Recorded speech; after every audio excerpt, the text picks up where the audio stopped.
Igbo na nwoke nwere right ịnụ nwaanyị na-abụ, even na nwoke nwere right ịnụ ụmụnne na-abụ, kwa ịghọtago maka na ihe anụnwa bụ gịnị? Omenala.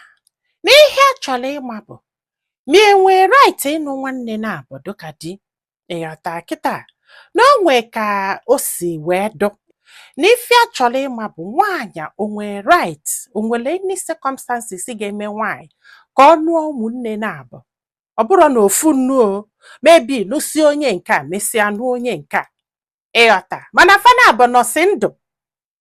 Nọ ifenya chọrọ ịma, like ọ dị possible ọ bụ alụ ka ọ na ọ bụrụ alụ, like na ịnọkọtala onye nke a nụba onye nke ọzọ, fana abụ nọsi ndụ o, and nụrụ fa na ofu nnuo, and ọ bụrụ na o nwere nke nwụrụ anwụ o, ma ọ dị possible ka ọ bụ alụ n'ala Igbo. Nọ ifenya chọrọ ịma.